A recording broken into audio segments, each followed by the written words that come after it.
ನಮಸ್ತೆ ಎಲ್ರಿಗೂ, welcome back to my channel. ಇದು ಸೋಮವಾರದ ವ್ಲಾಗ್ ಆಗಿರುತ್ತೆ. ನಿಮಗೆಲ್ಲ ಗೊತ್ತಾಗಿರುತ್ತೆ ಆಲ್ರೆಡಿ ನಾನು ಯಾವುದ್ರ ಬಗ್ಗೆ ವಿಡಿಯೋ ಮಾಡ್ತಾ ಇದ್ದೀನಿ ಅಂತ ಹೇಳಿ. ತಮ್ನೈಲಲ್ಲಿ ಎಲ್ಲರೂ ನೋಡಿರ್ತೀರಾ, ನಾನು ಅದ್ರ ಬಗ್ಗೆನೇ ವಿಡಿಯೋ ಮಾಡ್ತಾ ಇರೋದು.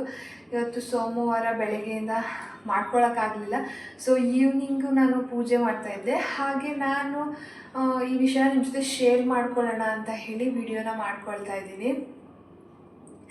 ನಾನು ನನ್ನ ಪ್ರೆಗ್ನೆನ್ಸಿ ಟೈಮಲ್ಲಿ ಇವಾಗ ಯಾವ್ಯಾವ ಮಂತ್ರಗಳನ್ನ ಹೇಳ್ತೀನಿ, ಯಾವ್ಯಾವ ಶ್ಲೋಕಗಳನ್ನ ಹೇಳ್ತೀನಿ ಅಂತ ಹೇಳಿ ನಿಮಗೂ ಕೂಡ ಹೆಲ್ಪ್ ಆಗಲಿ ಅಂತ ಹೇಳಿ ನಾನು ಈ ವಿಡಿಯೋನ ಮಾಡ್ಕೊಳ್ತಾ ಇದ್ದೀನಿ. ಗೊತ್ತಿಲ್ಲದೇ ಇರೋರಿದ್ದರೆ ಅವ್ರಿಗೂ ಕೂಡ ಹೆಲ್ಪ್ ಆಗುತ್ತೆ ಅಂತ ಹೇಳಿ. ಖಂಡಿತವಾಗ್ಲೂ ನಮ್ಮ ಪ್ರೆಗ್ನೆನ್ಸಿ ಟೈಮಲ್ಲಿ ನಾವು ಕೆಲವೊಂದಿಷ್ಟು ಮಂತ್ರಗಳನ್ನ, ಸ್ತೋತ್ರಗಳನ್ನ ಕೇಳೋದ್ರಿಂದ ಅಥವಾ ಹೇಳೋದ್ರಿಂದ ನಮ್ಮ ಮಗುವಿನ ಬೆಳವಣಿಗೆ ಮೇಲೆ ತುಂಬಾ ಒಳ್ಳೆ ಪರಿಣಾಮಗಳನ್ನ ಬೀರುತ್ತೆ. ಹಾಗೆ ಒಂದು ಪಾಸಿಟಿವ್ ವೈಬ್ ಕೂಡ ಕ್ರಿಯೇಟ್ ಆಗುತ್ತೆ ನಾವು ಈ ರೀತಿ ಮಾಡೋದ್ರಿಂದ. ತುಂಬಾ ಒಳ್ಳೆಯದು. ನಾನು ಕೂಡ ಇವಾಗ ನನ್ನ 5 ಮಂತ್ಸಿಂದ ನಾನು ಇದನ್ನೆಲ್ಲ ಶುರು ಮಾಡಿದ್ದೀನಿ. ಯಾಕಂತ ಹೇಳಿದ್ರೆ ಫಸ್ಟ್ ಸೆಮಿಸ್ಟರ್ ಇರುವಾಗ ನನಗೆ ತುಂಬಾ ಹೆಲ್ತ್ ಇಶ್ಯೂಸ್ ಆಯಿತು. ಹಾಗಾಗಿ ನಾನು ಯಾವುದೇ ರೀತಿ ಪೂಜೆ ಆಗಲಿ ಇದೆಲ್ಲ ಆಗಲಿ ಜಾಸ್ತಿ ಫಾಲೋ ಮಾಡೋಕ್ಕಾಗಲಿಲ್ಲ. ಯಾಕಂತ ಹೇಳಿದ್ರೆ ಆವಾಗ ನನಗೇನೆ ಜಾಸ್ತಿ ಹೆಲ್ತ್ ಇಶ್ಯೂಸ್ ಇದ್ದಿದ್ದರಿಂದ ನನ್ನನ್ನು ಕೇರ್ ಮಾಡಿಕೊಂಡ್ರೆ ನನಗೆ ಸಾಕು ಅನ್ನಿಸ್ಬಿಡ್ತಿತ್ತು. ಬಟ್ ಏನು ಮಾಡೋಕ್ಕಾಗಲ್ಲ. ಸೊ ಇವಾಗ ನಾನು ಆರಾಮಾಗಿರೋದ್ರಿಂದ ನನ್ನ 5 ಮಂತ್ಸಿಂದ ನಾನು ಇದನ್ನೆಲ್ಲ ಫಾಲೋ ಮಾಡ್ತಾಯಿದ್ದೀನಿ. ಹಾಗಾಗಿ ನಿಮಗೂ ಕೂಡ ಹೆಲ್ಪ್ ಆಗುತ್ತೆ ಅಂತ ಹೇಳ್ತಾ ಇದ್ದೀನಿ.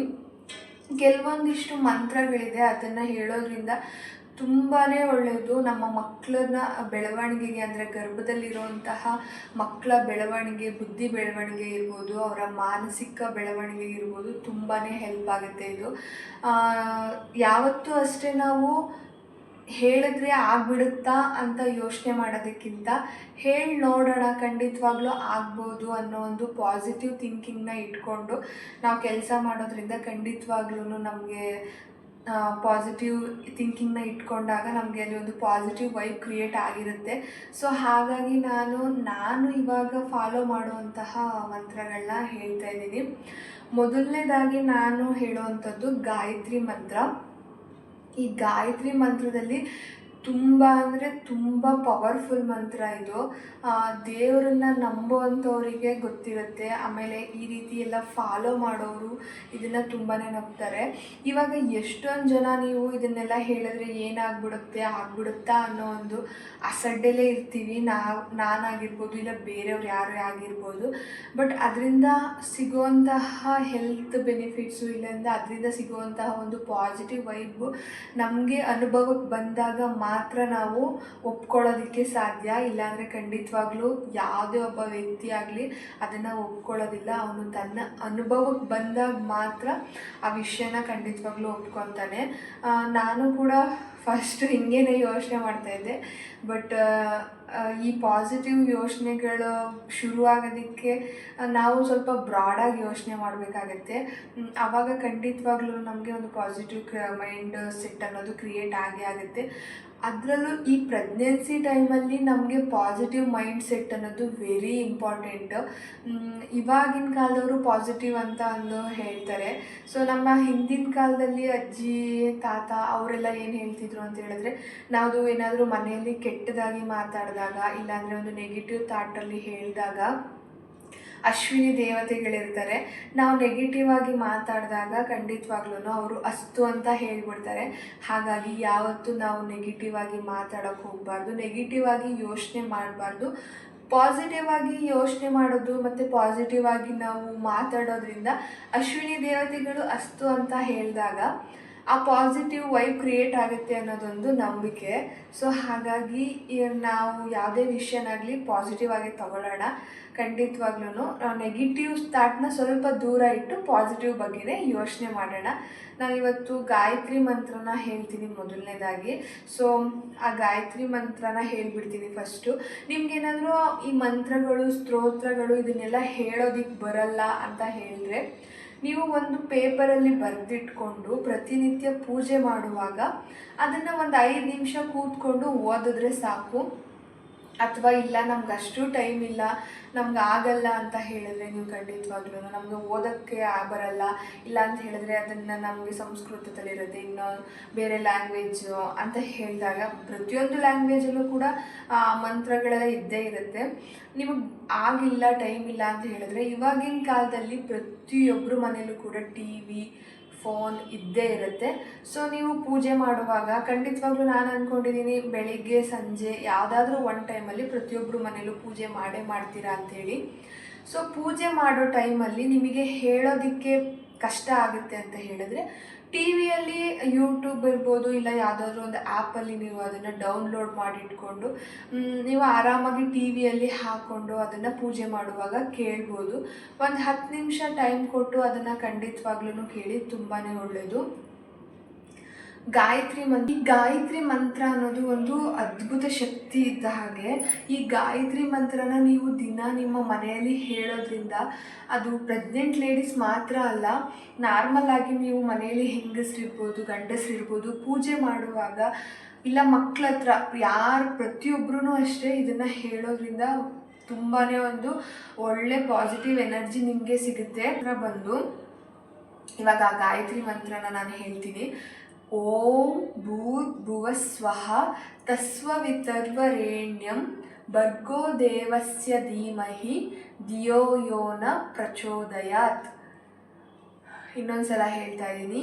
ಓಂ ಭೂರ್ಭುವಃ ಸ್ವಃ ತಸ್ಸವಿತರ್ವರೆಣ್ಯಂ ಭರ್ಗೋ ದೇವಸ್ಯ ಧೀಮಹಿ ಧಿಯೋ ಯೋ ನ ಪ್ರಚೋದಯಾತ್. ಈ ಮಂತ್ರನ ನಾವು 108 ಸಲ ಜಪಿಸೋದ್ರಿಂದ ನಮಗೆ ಅತ್ಯದ್ಭುತವಾದ ಲಾಭ ಸಿಗುತ್ತೆ. ಆದರೆ ಇವತ್ತಿನ ಬ್ಯುಸಿ ಶೆಡ್ಯೂಲಲ್ಲಿ, ಇವತ್ತಿನ ಬ್ಯುಸಿ ಲೈಫಲ್ಲಿ ಎಲ್ರಿಗೂ ಕೂಡ ಇದನ್ನು ಫಾಲೋ ಮಾಡೋದಕ್ಕಾಗಲ್ಲ. ಕೆಲವೊಂದು ಸಲ ಪೂಜೆನೇ ಮಾಡಲ್ಲ ಯಾರೂ. ಇವತ್ತಿನ ಕಾಲದಲ್ಲಿ ಯಾರು ಪೂಜೆನೇ ಜಾಸ್ತಿ ಮಾಡಲ್ಲ, ಕೆಲಸಕ್ಕೆ ಹೋಗೋದು ಮತ್ತು ವರ್ಕ್ ಪ್ರೆಷರು ಇದೇ ಬ್ಯುಸಿಲಿ ಇದ್ಬಿಡ್ತಾರೆ.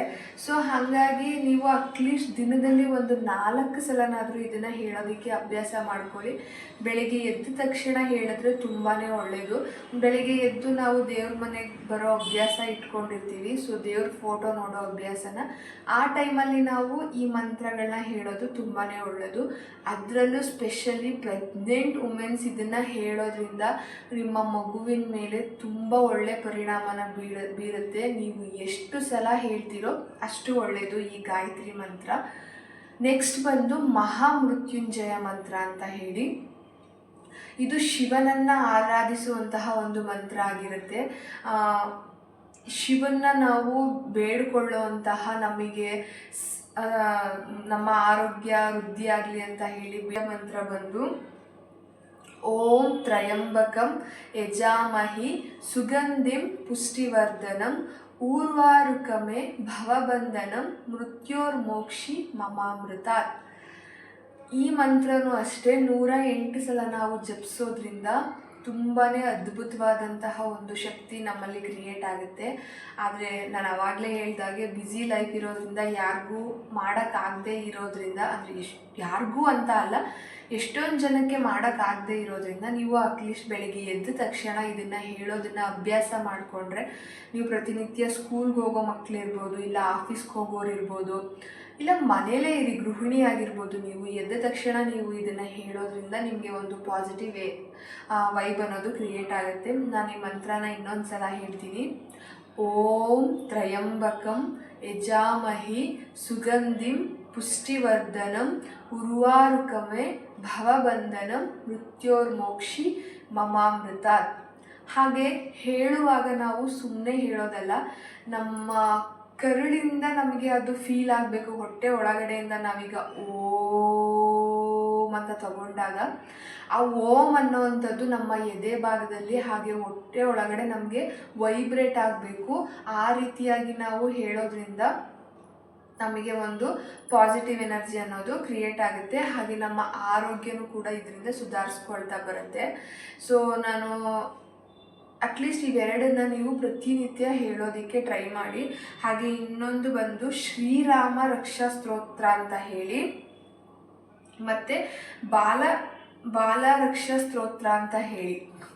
ಶ್ರೀರಾಮ ರಕ್ಷಾ ಸ್ತೋತ್ರ, ಬಾಲ ರಕ್ಷಾ ಸ್ತೋತ್ರ, ಇದನ್ನು ನಾವು ಇದು ಸ್ವಲ್ಪ ದೊಡ್ಡದಾಗಿದೆ.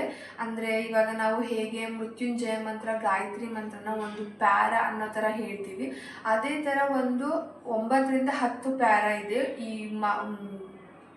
ಬಾಲರಕ್ಷಾ ಮಂತ್ರ ಹಾಗೆ ಶ್ರೀರಾಮ ರಕ್ಷಾ ಮಂತ್ರ. ಇದನ್ನು ನಮಗೆ ಹೇಳೋಕ್ಕಾಗಲಿಲ್ಲ ಅಂತ ಹೇಳಿದ್ರೆ ಖಂಡಿತವಾಗ್ಲೂ ನಿಮಗೆ ಯೂಟ್ಯೂಬಲ್ಲಿ ಇಲ್ಲ ವಿಡ್ಮೇಟಲ್ಲಿ ನಿಮಗೆ ಇದು ಸಿಕ್ಕೇ ಸಿಗುತ್ತೆ ಲಿಂಕು. ಅದನ್ನು ನೀವು ಹಾಕ್ಕೊಂಡು ಡೈಲಿ ಅಟ್ಲೀಸ್ಟ್ ದಿನಕ್ಕೆ 1 ಸಲನಾದರೂ ಕೇಳ್ತಾ ಬನ್ನಿ. ಅದರಲ್ಲೂ ಈ ಪ್ರೆಗ್ನೆನ್ಸಿ ಟೈಮಲ್ಲಿ ಇದನ್ನು ಕೇಳೋದ್ರಿಂದ ನಿಮ್ಮ ಮಗುವಿನ ಬೆಳವಣಿಗೆ ಹಾಗೆ ನಿಮ್ಮ ಮಗುವಿನ ಬುದ್ಧಿ ಬೆಳವಣಿಗೆಗೆ ಇದು ತುಂಬಾ ಸಹಕಾರಿಯಾಗಿರುತ್ತೆ. ಆಗುತ್ತೆ, ತುಂಬ ಅಂದರೆ ತುಂಬಾ ಒಳ್ಳೆಯದು.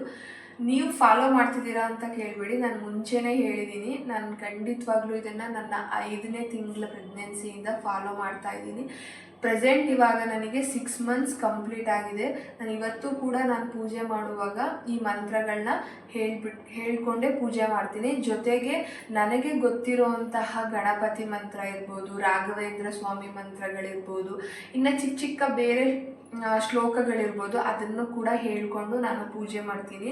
ಹಾಗೆ ಪೂಜೆ ಮಾಡೋ ಟೈಮಲ್ಲಿ ನಾನು ಪೂಜೆ ಎಲ್ಲ ಆದಮೇಲೆ ಒಂದು 5 ನಿಮಿಷ ಮುಂಚೆ ಖಂಡಿತವಾಗ್ಲೂ ನಾನು ಭಗವದ್ಗೀತೆ ಓದುವಂತಹ ಅಭ್ಯಾಸ ನನಗಂತೂ ಇರಲಿಲ್ಲ. ನಾನು ಬುಕ್ಸ್ ಎಲ್ಲ ಓದೋದು ತುಂಬ ಕಡಿಮೆ. ನಮ್ಮ ಮನೆಯಲ್ಲಿ ನನ್ನ ಹಸ್ಬೆಂಡ್ ತುಂಬಾ ಬುಕ್ಸ್ ಓದ್ತಾರೆ, ಯಾವಾಗಲೂ ಅಷ್ಟೇ ಅವರು ಬುಕ್ಸ್ ಓದ್ತಾನೆ ಕೂತಿರ್ತಾರೆ. ಕೆಲವೊಂದು ಸಲ ಅದೇ ನಮಗೆ ಕಿರಿಕಿರಿ ಆಗಿಬಿಟ್ಟಿರುತ್ತೆ. ಯಾಕಂತ ಹೇಳಿದ್ರೆ ಬುಕ್ಸ್ ಯಾವಾಗ ನೋಡಿದ್ರು ಆಫೀಸ್ ಹೋಗ್ತೀರಾ, ಬುಕ್ಸ್ ಓದ್ತೀರಾ, ನಮಗೆ ಟೈಮ್ ಕೊಡಲ್ಲ ಅಂತೇಳಿ ನಾನು ನನ್ನ ಮಗ ಕಂಪ್ಲೇಂಟ್ ಮಾಡ್ತಾ ಇರ್ತೀವಿ. ಬಟ್ ನನಗೆ ಬುಕ್ಸ್ ಓದುವಂತಹ ಅಷ್ಟೊಂದು ನನಗೆ ಅಷ್ಟು ಅಭ್ಯಾಸ ಇಲ್ಲ ಬುಕ್ಸ್ ಓದೋದು. ಬಟ್ ಇವಾಗ ಪ್ರೆಗ್ನೆನ್ಸಿ ಟೈಮಲ್ಲಿ ನಾನು ಭಗವದ್ಗೀತೆ ಓದೋಣ ಅಂತ ಹೇಳಿ ಓದ್ತಾ ಇದ್ದೀನಿ. ಪೂಜೆ ಮಾಡಾದಮೇಲೆ ನೋಡ್ತಾ ಇರ್ಬೋದು ನೀವು, ಪೂಜೆ ಮಾಡಾದಮೇಲೆ ನಾನು ಒಂದು 5 ನಿಮಿಷ ಕೂತ್ಕೊಂಡು ಭಗವದ್ಗೀತೆ ಶ್ಲೋಕನ ಹೇಳ್ತೀನಿ. ಅಂದರೆ ಅಲ್ಲಿರುವಂತಹ ಶ್ಲೋಕಗಳನ್ನ ಹೇಳಿ ಅದರ ಅರ್ಥನೂ ಕೂಡ ಸಂಸ್ಕೃತದಲ್ಲಿ ಇರುತ್ತೆ ಶ್ಲೋಕ, ಬಟ್ ಅರ್ಥನೂ ಕೂಡ ಕನ್ನಡದಲ್ಲೇ ಕೊಟ್ಟಿರ್ತಾರೆ. ಅದನ್ನು ನಾನು ಓದಿ ನನ್ನ ಮಗನ ಕೂರಿಸ್ಕೊಂಡು ಓದಿ ನಾನು ಮುಗಿಸ್ತೀನಿ. ದಿನಕ್ಕೆ ನಾನು ಅಟ್ಲೀಸ್ಟ್ 1 ಪೇಜ್ ಓದ್ತಾ ಇದ್ದೀನಿ. ಕೆಲವೊಂದು ಸಲ ಖಂಡಿತವಾಗ್ಲೂ ನನಗೂ ಆಗಲ್ಲ, ಯಾಕಂತ ಹೇಳಿದ್ರೆ ಕೆಲವೊಂದು ಸಲ ಹೆಲ್ತ್ ಇಶ್ಯೂಸ್ ಆಗುತ್ತೆ, ಕೆಲವೊಂದು ಸಲ ಆಗೋದೇ ಇಲ್ಲ ಮಾಡೋದಕ್ಕೆ, ಇಲ್ಲ ಕೆಲವೊಂದು ಸಲ ಬೇರೆ ರೀಸನಿಂದ ಮಾಡೋಕ್ಕಾಗಲ್ಲ. ಬಟ್ ಖಂಡಿತವಾಗ್ಲೂ ನಾನು ಆದಷ್ಟು ಪೂಜೆ ಮಾಡೋದಕ್ಕೆ ಟ್ರೈ ಮಾಡ್ತೀನಿ. ಮುಂಚೆ ಎಲ್ಲ ಬೇಗ ಕೆಲಸ ಮುಗಿಸಿ ಬೆಳಗ್ಗೆನೇ ಪೂಜೆ ಮಾಡ್ಕೊತಾ ಇದ್ದೆ. ಬಟ್ ಇವಾಗ ನನಗೆ ಸ್ವಲ್ಪ ಕಷ್ಟ ಆಗ್ತಾ ಇದೆ ಬೆಳಗ್ಗೆನೇ ಪೂಜೆ ಮಾಡ್ಕೊಳ್ಳೋದು. ಹಾಗಾಗಿ ನಾನು ಈವ್ನಿಂಗ್ ಟೈಮಲ್ಲಿ ಮಾಡ್ಕೊತೀನಿ. ಸೊ ಈವ್ನಿಂಗ್ ಟೈಮಲ್ಲಿ ಪೂಜೆ ಮಾಡುವಾಗ ಈ ರೀತಿ ಮಂತ್ರಗಳು ಮತ್ತು ಶ್ಲೋಕಗಳನ್ನ ಹೇಳಿದ್ದಾದಮೇಲೆ ಪೂಜೆ ಮಾಡಿಕೊಂಡು ಒಂದು 5 ನಿಮಿಷ ನೋಡ್ತಾ ಇರ್ಬೋದು, ಇಷ್ಟು 1 ಪೇಜಷ್ಟು ನಾನು ಇಲ್ಲಿ ಇದೊಂದು ಕೊಟ್ಟಿದ್ದಾರೆ ಶ್ಲೋಕನ ಅಂತ ಹೇಳಿದ್ರೆ ಅದಕ್ಕೆ ಒಂದು ಅರ್ಧ ಪೇಜಷ್ಟು ಕೊಟ್ಟಿರ್ತಾರೆ. ಅದನ್ನು ನಾನು ಓದಿ ಮುಗಿಸ್ತೀನಿ. ದಿನಕ್ಕೆ ನಾನು 1 ಪೇಜಷ್ಟು ಓದ್ತಾ ಇದ್ದೀನಿ. ಸೊ ನೀವು ಕೂಡ ಓದಿ ನಿಮ್ಮ ಫ್ರೆಂಡ್ಸ್ ಫ್ಯಾಮಿಲಿ ಯಾರಾದರೂ ಇದ್ದರೆ ಅವ್ರಿಗೂ ಕೂಡ ಶೇರ್ ಮಾಡಿ, ತುಂಬಾ ಒಳ್ಳೆಯದು.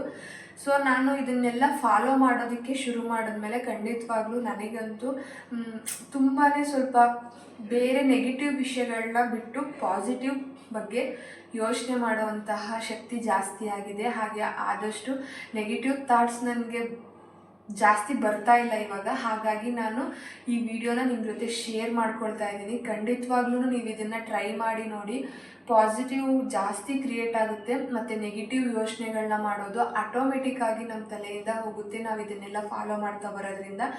ನಾನು ಕೂಡ ಮುಂಚೆ ಇದನ್ನೆಲ್ಲ ನಂಬಿರಲಿಲ್ಲ, ಅಂದರೆ ಏನೂ ಆಗಲ್ಲ ಅಂತಲೇ ಅನ್ಕೊತಿದ್ದೆ. ಬಟ್ ಇದನ್ನೆಲ್ಲ ಫಾಲೋ ಮಾಡೋದಕ್ಕೆ ಶುರು ಮಾಡಿದ್ಮೇಲೆ ನನಗೆ ಖಂಡಿತವಾಗ್ಲೂ ಎಷ್ಟೋ ನನಗೆ ತುಂಬ ಅಂದರೆ 100%ಅಲ್ಲಿ 80% ಟು 85% ನಾನು ನೆಗೆಟಿವ್ ಥಾಟ್ಸ್ನ ಕಡಿಮೆ ಮಾಡಿದ್ದೀನಿ. ನಾರ್ಮಲಾಗಿ ಹೆಣ್ಮಕ್ಳಿಗೆ ಮದುವೆ ಆದಮೇಲೆ, ಅದರಲ್ಲೂ ಮಿಡಲ್ ಕ್ಲಾಸಲ್ಲಿ ಮದುವೆ ಆಗಿದ್ದೀವಿ, ಮಿಡಲ್ ಕ್ಲಾಸ್ ಫ್ಯಾಮಿಲಿ ಅಂತ ಹೇಳಿಬಿಟ್ರೆ ಮಕ್ಕಳು, ಎಜುಕೇಷನ್ನು, ಇಲ್ಲ ಏನೋ ಒಂದು ಥಾಟ್ಸು ತಲೆಗೆ ಬಂದುಬಿಡುತ್ತೆ, ಇಲ್ಲ ಏನೋ ಯೋಚನೆಗಳು ಗಾಢವಾಗಿ ಯೋಚನೆ ಮಾಡೋಕ್ಕೆ ಶುರು ಮಾಡಿಬಿಡ್ತೀವಿ. ಸೊ ನಮಗೆ ಆ ಟೈಮಲ್ಲಿ ಈ ರೀತಿ ಮಂತ್ರಗಳು, ಪೂಜೆಗಳು, ಈ ರೀತಿ ಭಗವದ್ಗೀತೆನ ಓದೋದ್ರಿಂದ ನೆಗೆಟಿವ್ ಥಾಟ್ ಅನ್ನೋದು ಕಡಿಮೆ ಆಗಿ ಪಾಸಿಟಿವ್ ಥಾಟ್ ಅನ್ನೋದು ತುಂಬಾ ಜಾಸ್ತಿ ಆಗುತ್ತೆ. ಇದು ನನಗೆ ಅನುಭವಕ್ಕೆ ಬಂದಿದೆ, ಹಾಗಾಗಿ ನಾನು ಈ ವಿಡಿಯೋನ ನಿಮ್ಮ ಜೊತೆ ಶೇರ್ ಮಾಡ್ತಾ ಇದ್ದೀನಿ. ಖಂಡಿತವಾಗ್ಲೂ ನೀವು ಟ್ರೈ ಮಾಡಿ, ನೀವು ಹೇಳ್ತೀರಾ, ಕಮೆಂಟ್ ಮಾಡಿ ನನಗೆ ಖಂಡಿತವಾಗ್ಲೂ ನೆಗೆಟಿವ್ ಥಾಟ್ ಕಡಿಮೆ ಆಗಿದೆ ಅಂತ ಹೇಳಿ. ಆದಷ್ಟು ಪಾಸಿಟಿವ್ ಆಗಿರೋದಕ್ಕೇ ಟ್ರೈ ಮಾಡಿ. ಅದರಲ್ಲೂ ಈ ಪ್ರೆಗ್ನೆನ್ಸಿ ಟೈಮಲ್ಲಿ ನೀವು ಎಷ್ಟು ಪಾಸಿಟಿವ್ ಆಗಿ ಯೋಚನೆ ಮಾಡ್ತೀರೋ ಅಷ್ಟು ತುಂಬಾ ಒಳ್ಳೆಯದು. ಆದಷ್ಟು ಪಾಸಿಟಿವ್ ಆಗಿ ಯೋಚನೆ ಮಾಡಿ. ಈ ವಿಡಿಯೋ ಏನಾದರೂ ನಿಮಗೆ ಖಂಡಿತವಾಗ್ಲೂ ಹೆಲ್ಪ್ ಅಂತ ಅನಿಸಿದ್ರೆ, ಇಲ್ಲ ಇಷ್ಟ ಆಗಿದರೆ ದಯವಿಟ್ಟು ಒಂದು ಲೈಕ್ ಮಾಡಿ. ಹಾಗೆ ಯಾರೆಲ್ಲ ಇನ್ನೂ ಸಬ್ಸ್ಕ್ರೈಬ್ ಮಾಡದೆ ನೋಡ್ತಾ ಇದ್ದೀರಾ, ಪ್ಲೀಸ್ ಸಬ್ಸ್ಕ್ರೈಬ್ ಮಾಡಿ. ಜೊತೆಗೆ ನಿಮ್ಮ ಫ್ರೆಂಡ್ಸ್, ಫ್ಯಾಮಿಲಿ ಜೊತೆ ಈ ವಿಡಿಯೋನ ಶೇರ್ ಮಾಡೋದ್ರ ಮೂಲಕ ನನಗೆ ಸಪೋರ್ಟ್ ಮಾಡಿ. ಹಾಗೆ ವಿಡಿಯೋನ ಕೊನೆ ತನಕ ನೋಡಿದ್ದಕ್ಕೆ thanks for the watching. Next ವಿಡಿಯೋದಲ್ಲಿ ಮತ್ತೆ ಸಿಗೋಣ.